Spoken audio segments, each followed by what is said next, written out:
Hello दोस्तों, नमस्कार। मैं प्रेमनाथ तिवारी अपने चैनल पर स्वागत करता हूं और आप लोगों को बेस्ट ऑफ लक। जिन भाइयों का हमारा सिलेक्शन हुआ और डीबी है, और जिन भाइयों को नहीं हुआ बिल्कुल निराश ना हो, कंटिन्यू लगे रहें। बहुत सारी वैकेंसियां हैं।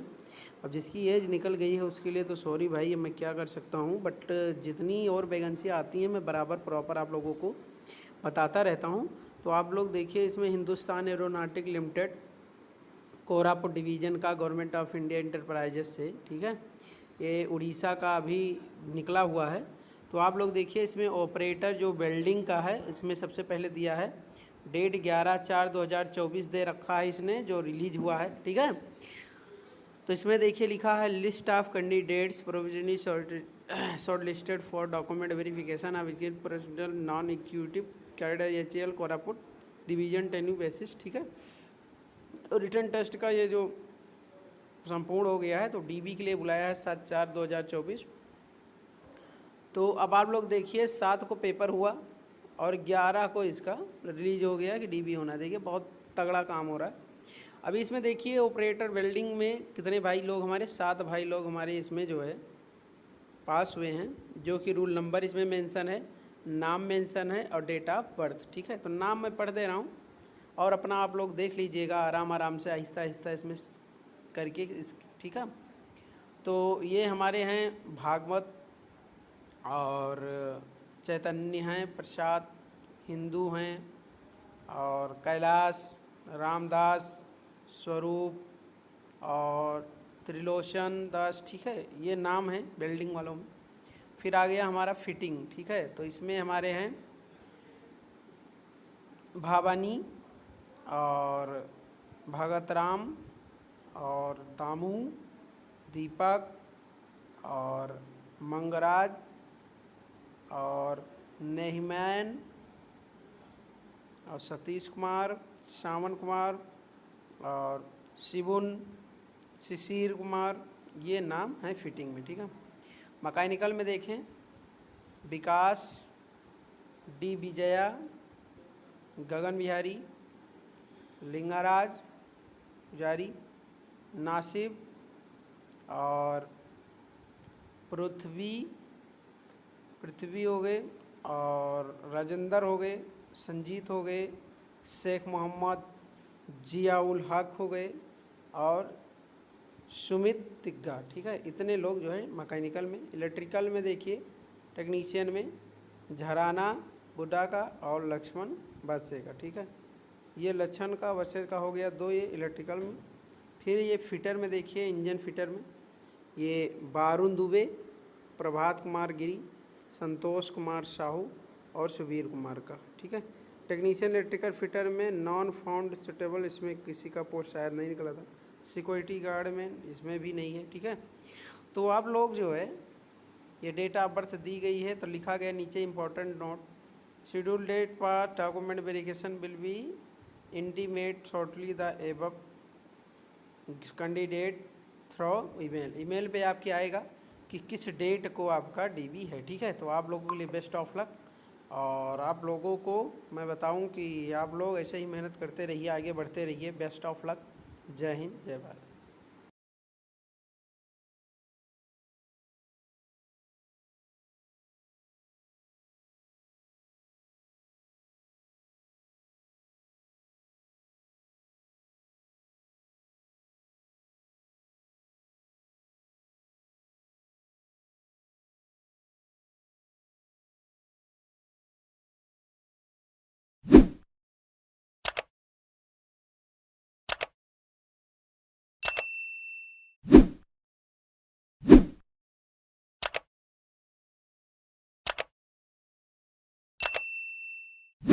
इसके बाद दूसरा क्वेश्चन है इसमें, how do you recognisation a drill for soft metal. अगर सॉफ्ट मेटल है तो क्या होगा, by the small helix angle, by the large helix angle. Helix angle आपको मैंने बताया था ना कैसे होता है। और एज चीजल का क्या होगा, फिर 90 डिग्री का होना चाहिए पॉइंट। तो सबसे अच्छा बात यह है कि अगर सॉफ्ट होता है तो हेलिक्स एंगल बढ़ा हुआ होता है, और अगर हार्ड होता है तो हेलिक्स एंगल कम होता है, ये याद रखना हमेशा। अब इसमें देखिए, drilling is the production of cylindrical hole of definite diameter in work piece by using a multi point cutting tool called a drill. Multi point का होता है ड्रिल, आप जानते हैं। Drill all manufactured very helical, जो helix angle होता है वो अलग अलग प्रकार के मेटल के लिए अलग अलग प्रयोग किया जाता है। जैसे जनरल पर्पज के लिए 27.5 होता है हेलिक्स एंगल, और उसके बाद कह रहा है ड्रिल हेलिक्स एंगल 20 डिग्री भी होता है। और स्लो हेलिक्स एंगल जो आपका ड्रिल का होता है स्मॉल हेलिक्स एंगल होता है, और 118 डिग्री जानते हैं आप लोग उसका एंगल होता है जो हमारा कटिंग पॉइंट होता है। और हेलिक्स एंगल आपका 40 डिग्री भी होता है 100 डिग्री एंगल के लिए, अगर पॉइंट एंगल उसका है तो, ठीक है। तो ये जो है सॉफ्टर मटेरियल सच है एल्युमिनियम एलॉय ऑफ कॉपर के लिए होता है, ठीक है 100। तो ऐसा इसमें दिया गया है, वो चीज़ें मैं आपको बता रहा हूँ। अब यहाँ आप देख ही लीजिए, देखिए हेलिक्स एंगल एक क्या होता है, जो इसका एक्सिस होता है और उसके बाद जो इसका ट्विस्ट होता है, फ्लूट होता है, यहाँ से यहाँ के बीच इसका हेलिक्स एंगल माना जाता है। मटेरियल देखिए पॉइंट एंगल, हेलिक्स और लिप, ठीक है। अब इसमें आप देखिए कि जो हमारा मटेरियल है एल्युमिनियम है, अब हमारा जो ड्रिल घूमेगा वो 90 से 135 पॉइंट एंगल के साथ घूमेगा, यानी इतने का उसका कटिंग एंगल होगा 90 से 135, और इसका हेलिक्स एंगल 32 से 48, ठीक है, नरम पदार्थ है। लिप एंगल इसका 12 से 26। ब्रास आपका पीतल 90 से 118, और ये हेलिक्स एंगल 0 से 20 हो सकता है। लिप एंगल 12 से 26। फिर कास्ट आयरन के लिए 90 से 118, ये 24 से 32 होता है हेलिक्स एंगल, और 7 से 20 इसका लिप एंगल हो सकता है। MS 118 से 135, हेलिक्स एंगल 24 से 32, लिप एंगल 724। SCS आपका 118 से 135, हेलिक्स एंगल 24 से 32, लिप एंगल 7 से 24।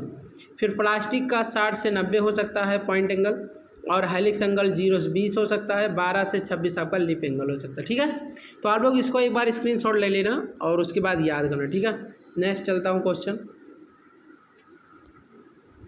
फिर देखिए इधर में लिखा गया, which one of the following equipment is use to show shop floor for checking the form that is being turned.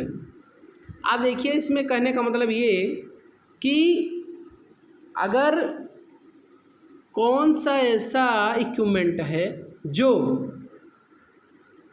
हमारा चेक केवल किया जाता है और उससे अधिकता की मात्रा में हम क्या करते हैं, चीज़ों को उत्पन्न कर लेते हैं, उत्पादित कर लेते हैं। तो मेरा टेम्पलेट होता है, एक बार हम टेम्पलेट किसी चीज़ का बनाते हैं, फिर उसी के आधार पर हम पूरा अपने जॉब को बनाते चले जाते हैं, चेक करते करते कि हाँ उसी से समझ लो एक प्रकार का चेकिंग है, वो क्या है, चेकिंग करते रहते हैं। जैसे होता ना कि हाँ ये होल सही हुआ नहीं हुआ, तो उससे आप चेक भी कर सकते हो। तो टेम्पलेट, ठीक है, मैंने मारा था इसमें डाल टेस्ट इंडिकेटर स्लिप गेज, उसमें मतलब किससे चेक किया जाता है, मैंने ये सोचा होगा उसमें। Template are use to check the contour of the profile of workpiece and conformance to shape or form template are made from steel sheets. They are also called profile gauge, ठीक है।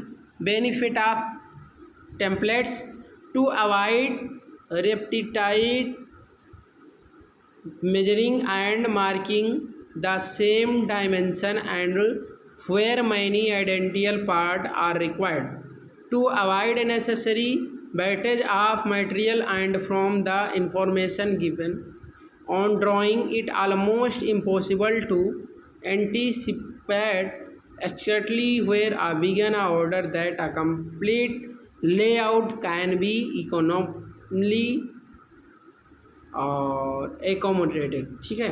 इसका मतलब आप समझिए क्या कह रहा है।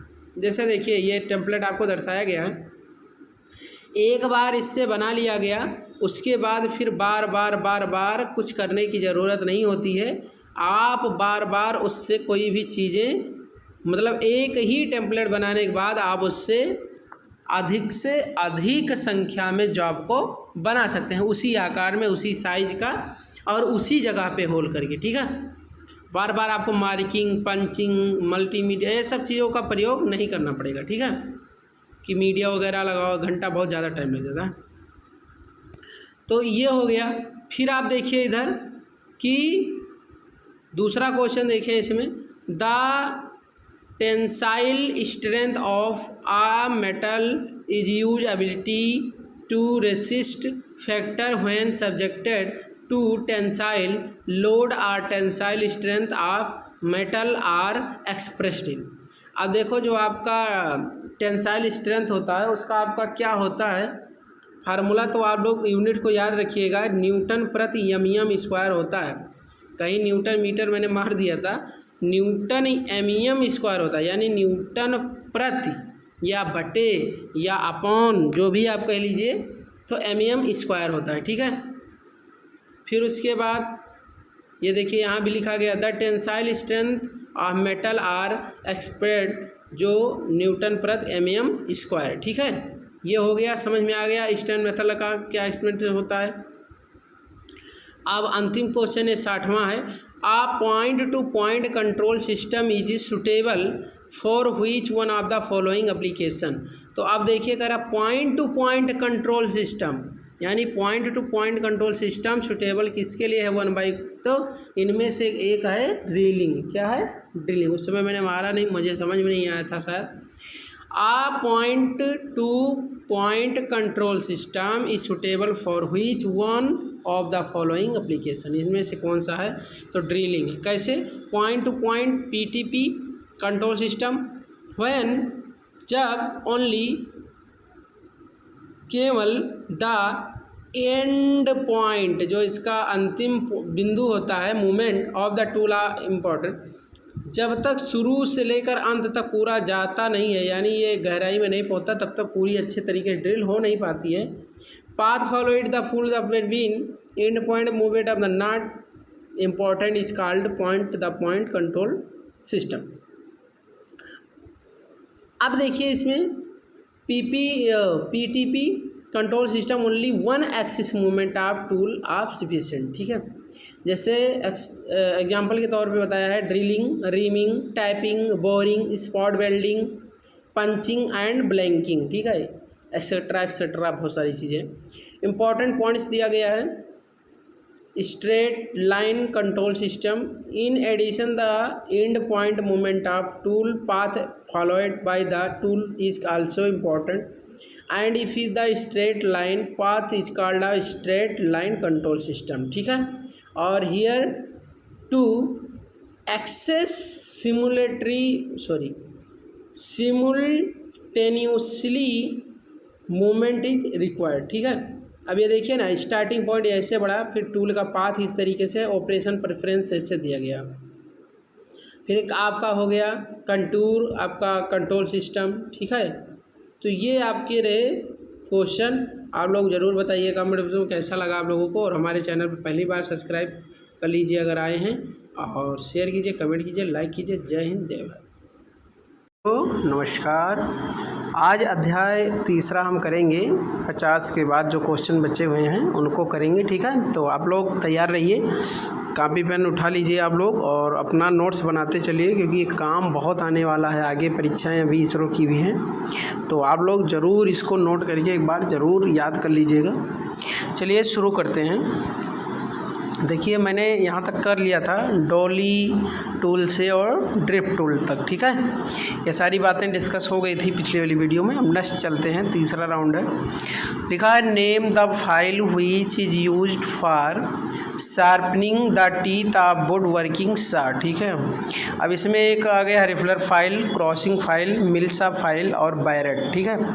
तो इसमें कहा क्या जा रहा है कि name the file is use the sharpening, यानी कहने का लॉजिक ये है कि अगर कोई दांत है, वो वुड वर्किंग सा है, यानी आप आरी समझते होंगे, तो उसमें कह रहा है कि दांत मुझे उसमें पैन करना है, यानी मुझे धार बनाना है उसमें एजेज को, उसको।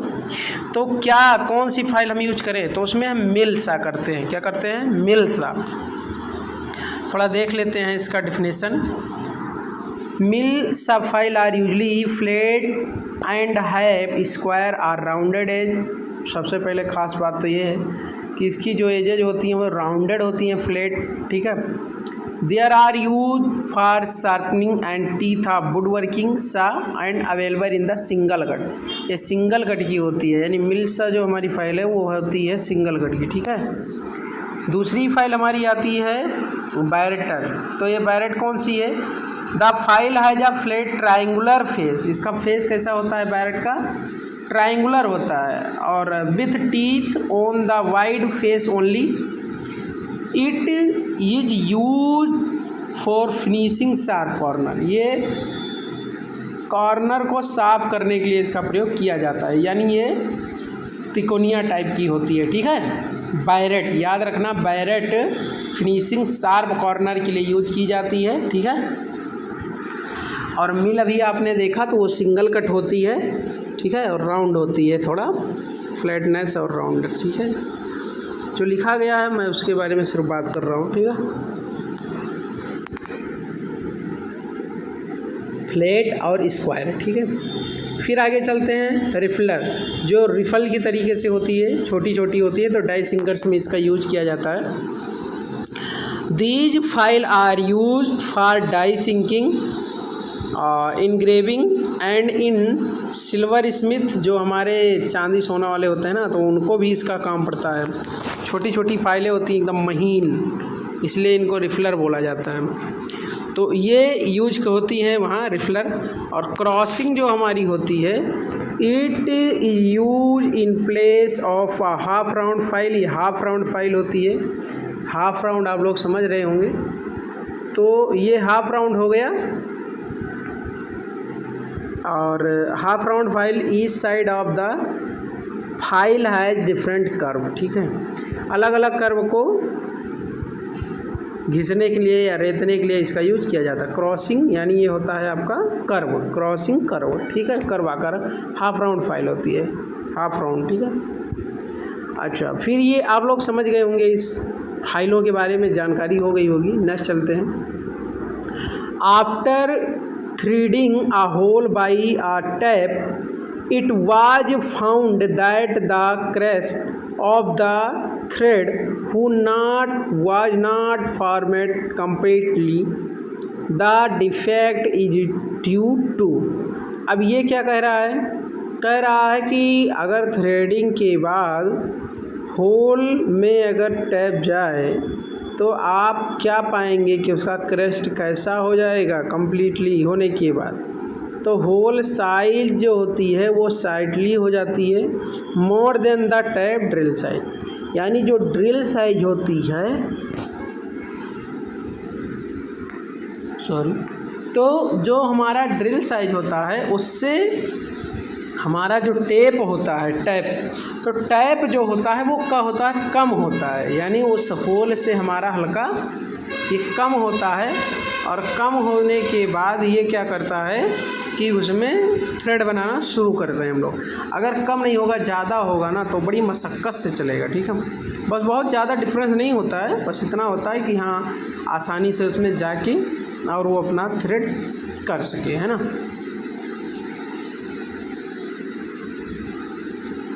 फिर आ गया hole size slightly more than the tap drill size, ठीक है। फिर लिखा गया कि इसमें आप देखिए ड्रिल साइज का इसमें फार्मूला दिया गया है, जो मैं आपको बता रहा था अभी, 0.6134 वाला, टू पिच वाला 2P है ना, 2P होता है, घटाना होता है मेन से। फिर उसके बाद आप देखिए next question, micrometer having the negative. Negative अगर है तो आपको आगे जाना है, यानी जो आपका दिया गया है उससे आपको आगे जाना है, जो भी दिया हो तो उसमें आप करेंगे। अगर मान लो पॉजिटिव है तो माइनस करेंगे, निगेटिव है तो आप उसमें जोड़ देंगे। तो इसी को 0.03 mm को जोड़ दीजिए 25.52 में, ठीक है। ये हो गया। ये माइक्रोमीटर आप देख लिए है ना, ये रेचेट है, ये थिम्बल है, ये बैरल या इसी को स्लीव बोलते हैं, ये स्पेंडल का लॉक होता है जो कि हम रीडिंग लेते हैं, लॉक कर देते हैं कि इधर उधर ना होने पाए। फ्रेम है, स्पेंडल है, ये एनविल है, ठीक है, 0.025, ठीक है। उसके बाद after the hardening process the metal becomes more, तो ये देखिए कह रहा है कि हार्डनिंग के बाद क्या हो जाता है, तो ब्रिटल हो जाता है। अगर हार्ड करेंगे तो उसमें भंगुरता आ जाएगी, है ना, ब्रिटल। फिर उसके बाद देखिए हार्डनिंग 30 से 50 एबव द क्रिटिकल रेंज से हम लोग करते हैं। क्रिटिकल हमारा 723 होता है, उससे ऊपर हम लोग जो है 30 से 50 डिग्री करते हैं, ऊपर रेंज ले जाते हैं, ठीक है। सोकिंग क्या होता है? सोकिंग का मतलब होता है किसी टेम्परेचर को हम कुछ देरी तक एक ही टेम्परेचर पर बनाए रखें, उसे हम लोग सोकिंग बोलते हैं। कहा जा रहा है soaking time is allowed to enable the steel to obtain a uniform temperature throughout it cross section, ठीक है। These are steel are rapidly cooled through a cooling medium, ठीक है। फिर purpose of hardening to develop high hardness and wear resistance property, ठीक है। तो ये hardening जो हमारी होती है कार्बन की वजह से होती है, आप लोग जानते हैं। इससे फिर धीरे धीरे प्रोसेस को बढ़ाया जाता है। नेक्स्ट क्वेश्चन है which work holding device support are round job. अब राउंड जॉब होगा तो आप क्या करोगे, तुरंत उसको बी ब्लॉक पे रख दोगे, ए और बी होता है, ठीक है। तो अब इसमें क्या है कि बी ब्लॉक जो हमारा होता है उसको क्लेम करता है बोल्ट से, ठीक है। और फिर उसके बाद पैकिंग पीस बना के फिर आप उस पर कुछ भी करिए, कोई भी वर्क कर लीजिए, कोई दिक्कत नहीं। अब इसमें आप देखिए इसका बी ब्लॉक का थोड़ा सा जो एक्सप्लेनेशन दिया गया है। B block are device use to making and setting up work on machine. U clamp के द्वारा इसको प्रोवाइडिंग होल्डिंग के लिए किया जाता है सिलेंडर को, जॉब को पकड़ने के लिए। B block are designed by a nominal size and minimum and maximum diameter of work piece capable of being completed, ठीक है। और क्लैंप अगर करेंगे तो आपको यू क्लैंप की ज़रूरत पड़ेगी। इस पर आप ड्रिलिंग कर लीजिए, पंचिंग कर लीजिए, है ना, ये सारी प्रक्रियाएं कर सकते हैं, देख सकते हैं आप, इसमें दिखाया भी गया। फिर बेंच वाइज आप लोग जानते हो, ज़्यादातर इसी पे आपने जाप काटा होगा फिटर वालों ने। द वाइड ऑफ जा यानी जा की चौड़ाई, मैं ये क्वेश्चन बहुत पहले भी इसका बता चुका हूँ, तो ये आप लोग देख सकते हैं इसमें कहाँ कहाँ क्या क्या है, ठीक है। आप लोग जानते होंगे बखूबी, बहुत ज़्यादा कोई ऐसा क्वेश्चन नहीं है जो याद ना आए।